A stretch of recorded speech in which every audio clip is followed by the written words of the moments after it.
Hi there. Please take out your textbook and turn to page 68, please. Okay, so today we're going to read a review of a book called In the Interest of Safety. Okay, something regarding safety rules. Okay, before we read, okay, we'll do a pre-reading activity. That's exercise A. Okay, so think about which words can you fill in the blanks. Basically, it's mainly about the safety regulations, the security check at the airports. All right, so maybe you can try this. Question 1, okay, statement 1. You can't walk through airport security with anything made of. Okay, so you can imagine that they will allow you take something on board. So anything made of metal isn't allowed. So number 1, metal. Number 2, you can't take any kind of what on board a plane in your carry-on bags. Okay, so no weapons, nothing that you can attack someone. So you are not allowed. You can't take any kind of knife. Yeah. Number 3, you can take liquids of more than the amount, the quantity, through airport security. Okay, so you can take liquids of more than 100 milliliters. Okay, any liquids. Okay, more than 100 milliliters is not allowed. Number 4, you can take anything bought in airport, stores, or planes. So many people want to take advantage of getting something, okay, from the duty-free stores, duty-free, okay. So as you are not a citizen, you don't have the obligation to pay the taxes, okay. So it's duty-free stores.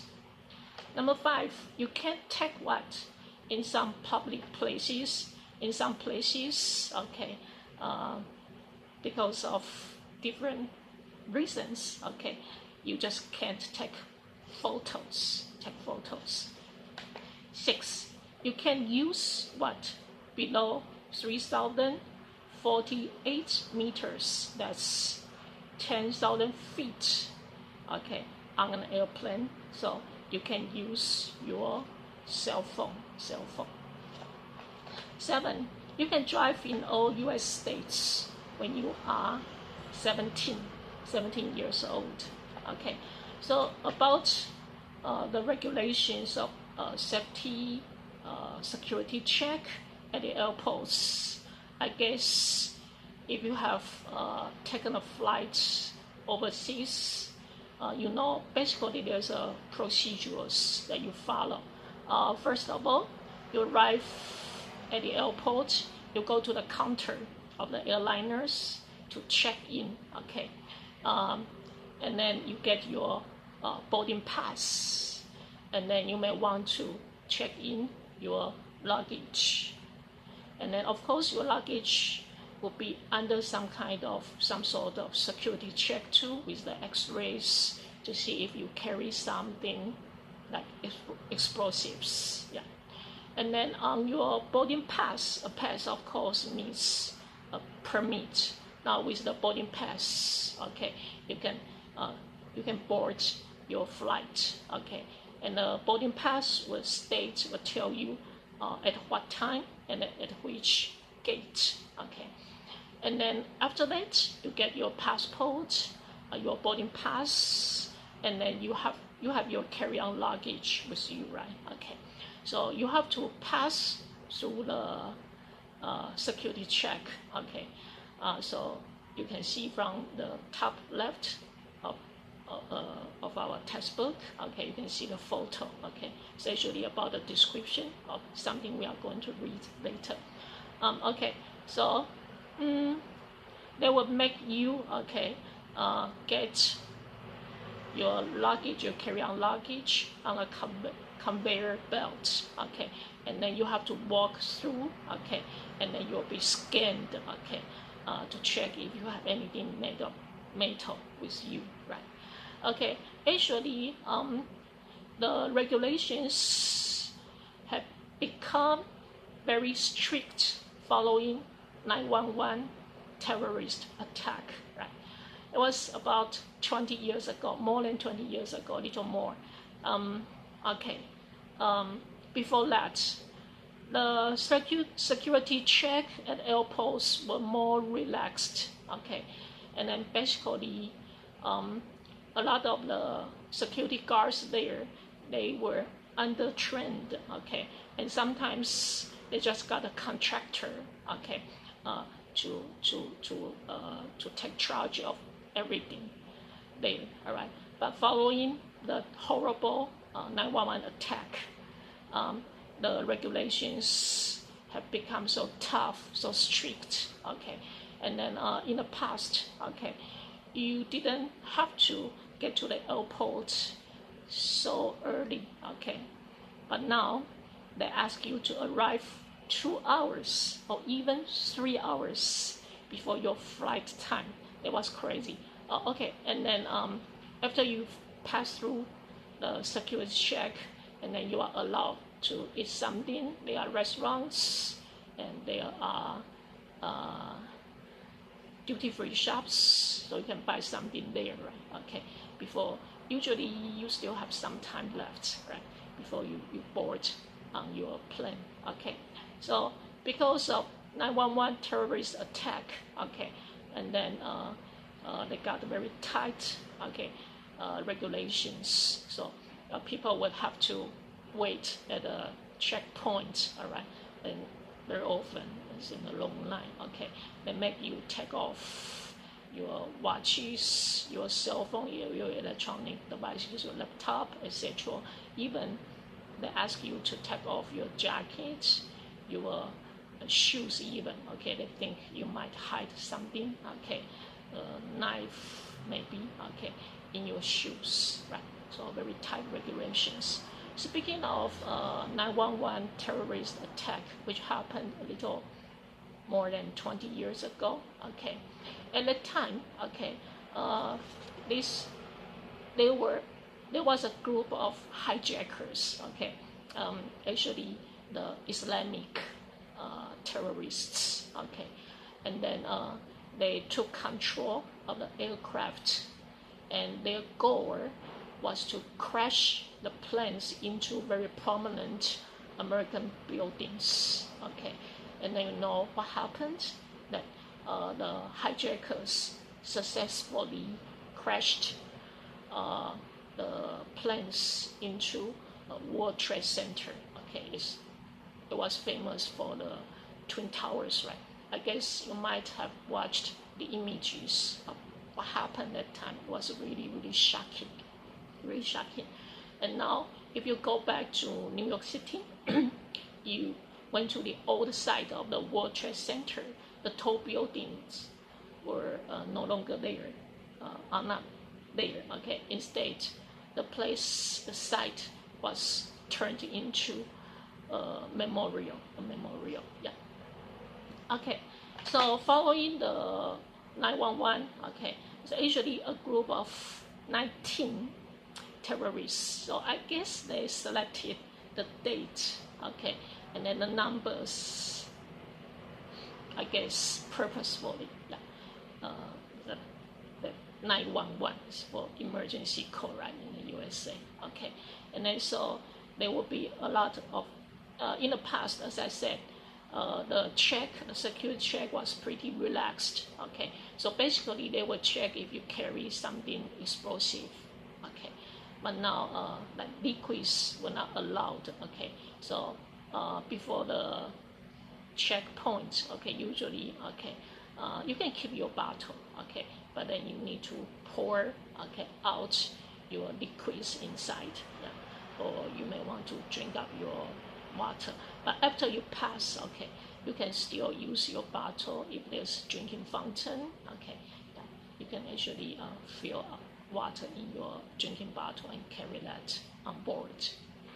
Okay, so yeah, like liquids were not allowed anymore. Yeah, and then people will have to spend much longer time um, in the airport waiting for your flight. Yeah.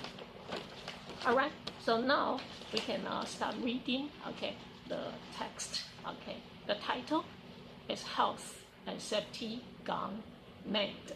Okay, so Stephen Poole reviews. Okay, the co-writers. Okay, the two writers, Tracy Brown and Michael Henner. Okay, they published a book called In the Interest of Safety. Okay, and then Stephen Poole. Okay, especially reviewed the part about some absurd rules that blight our lives. Okay, so the title is made, just made. Some rules are just absurd, ridiculous, right? Okay, so blight. Okay, blight is actually a kind of disease that might make your plants wither. Okay, so in this sentence, blight is used as a verb. So that means some absurd rules, okay, might spoil or destroy our lives. Okay, yeah. All right, so let's read about the first paragraph first. Okay. On my way to Poland the other week, I was going through security at Heathrow behind an elderly man who walked with an aluminum crutch. He went through the metal detector leaning on his wife, having left the crutch next to the conveyor belt. The detector beeped, so the man was given his crutch and forced to go back through to remove his shoes, a procedure that obviously caused him some annoyance and discomfort. Now, in socks, he was ordered to pass through the metal detector again, but he wasn't allowed to take his crutch with him, and his wife wasn't allowed to go back through the detector. Eventually, the security guard himself reached a hand through the detector to help him, and the man, grimacing, limped through while his crutch passed through the baggage scanner. Okay, so the writers, okay, pointed out one time, okay, he was behind, okay, an elderly man, okay, waiting for going through the security check. Okay, he was going to Poland. Okay, and at Heathrow. Heathrow was the international airport in London.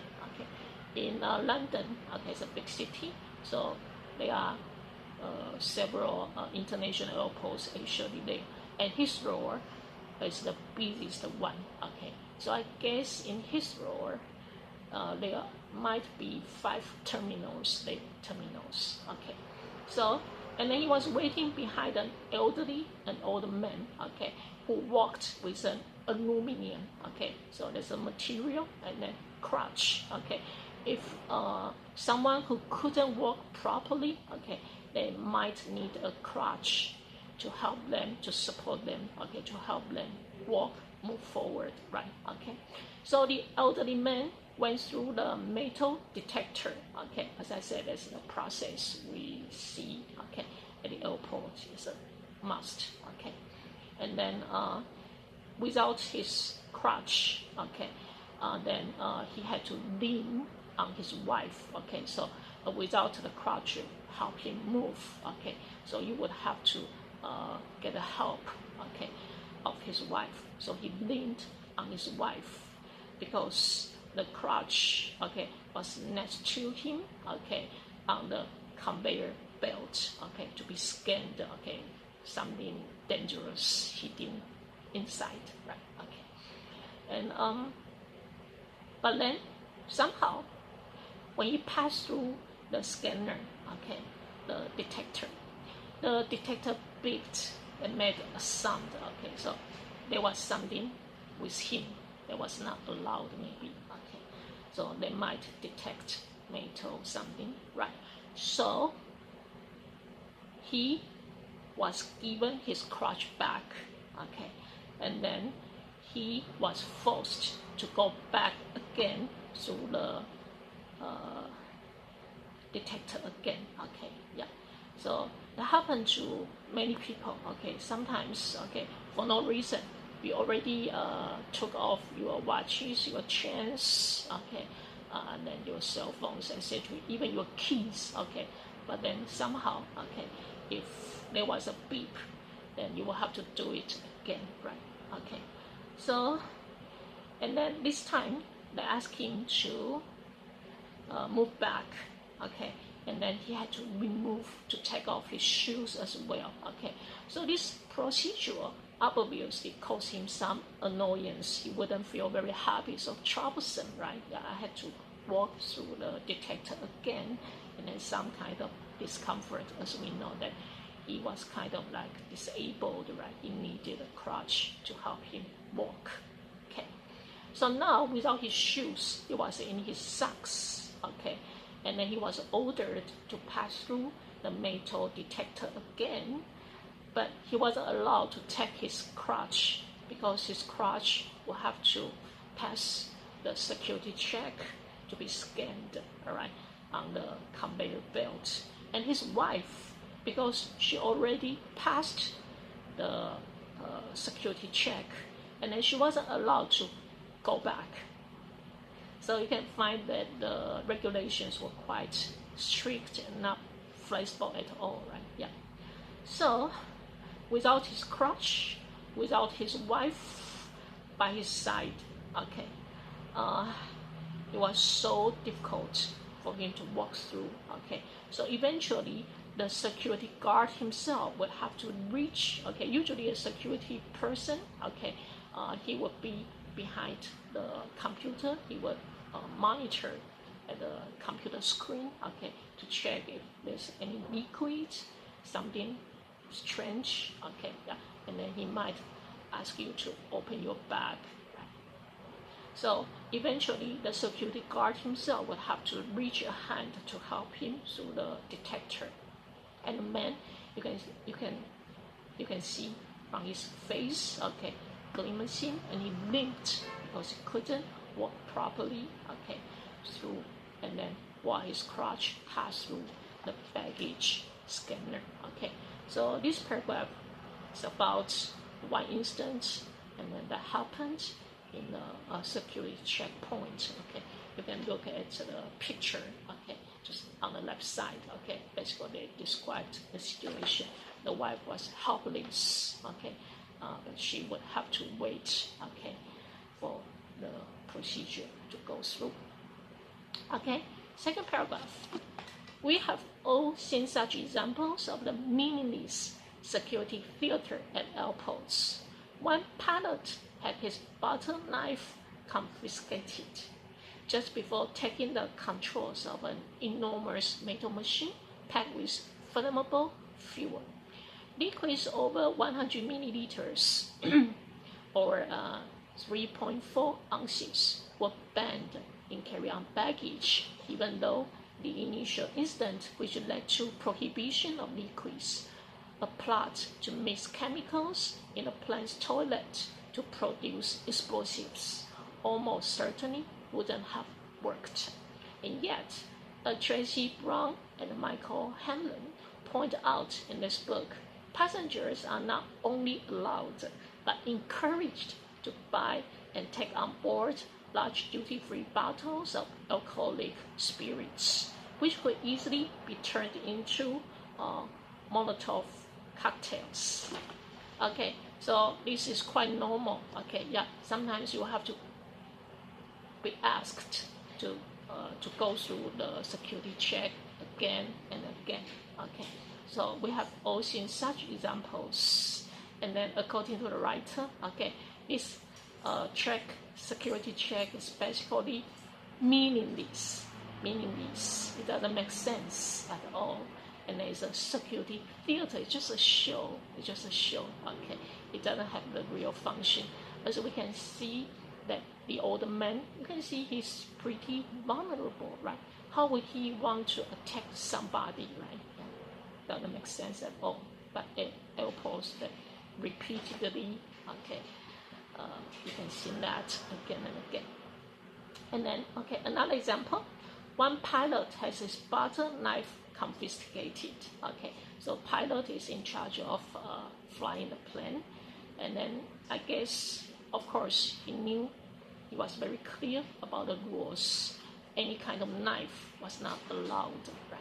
So he was not allowed to carry his butter knife, but he must have forgotten. So by accident, he had his butter knife with him, and then the result, it was confiscated, right? Just before he would have to take the responsibility of controlling, running a machine. There's an enormous, huge metal machine, the aircraft, and then plus you need the fuel, right, to fly, long distance, right? So the machine was packed with flammable fuel, So if he has some bad intention, just like the terrorists, if he were a terrorist, and then he might want to have a suicide attack, how can you stop him from doing that, right? Yeah, and then compared to a butter knife, actually, a butter knife is not even sharp, right? It's just something, a tool that help you to spread your butter on your bread, So again, it's basically harmless, I guess, So that's why we call it absurd regulations, pretty ridiculous. And then so liquids over 100 millimeters, were banned in carry-on baggage, even though at first, why would they come up with this idea, this regulation, Because at first, the incident which led to prohibition, so passengers were not allowed to carry that much quantity of liquids with them, That happened because there was a plot, people plotted and made plans, They want to mix chemicals and using the airplane's toilets, to produce explosives, which in theory it might work, but then it was actually almost certainly that wouldn't have worked, and yet Tracy Brown and Michael Hanlon, the co-writers, point out in his book, in the interest of safety, passengers are not allowed to carry little amount of liquid with them on board, However, as I said, after you pass through the secure check, and then you can freely shop in the duty-free shops, So they are not just allowed, they are even encouraged. You can carry on anything you buy, from duty-free bottles of wine, alcoholic spirits, So with that, actually you are allowed, because once you pass through the security check, and they assume that, what you get is from the duty-free shops, so it's not something mysterious mixture that cause trouble, right? So, but then with the alcoholic bottles, bottles and alcohol, etc., which could easily be turned into Molotov cocktails. Do you still remember the term Molotov cocktails? We mentioned this in class when we talk about QI, quite interesting, some quiz, We use the name Molotov. He was the former Russian foreign minister, right? Yeah, and then he didn't invent this, but then because he ordered, that Soviet Union, attacked Finland, which made the Finnish people so angry, so they use his name and named after him, So the Molotov cocktails, or it's actually the petrol bomb, So it's a very common weapon used by irregular troops, even from street protectors, right? They could, you just need a bottle with some alcohol and then maybe oil, petrol bombs, to set fire, okay, to make explosives like that, okay. So it's interesting that if you don't allow passengers to take some little amount of liquids on board, okay, why would you allow them, okay, to carry whatever they want, okay? The alcohols, okay, bottles with alcoholic spirits, okay. But I have to remind you, okay, there's no problem if you want to take home, okay, the wine, okay, if you get from the duty-free shop, okay, that would allow you to take them on board. However, if you need to transfer, if you have a transfer, then it's very likely that you will have to go through another security check, okay.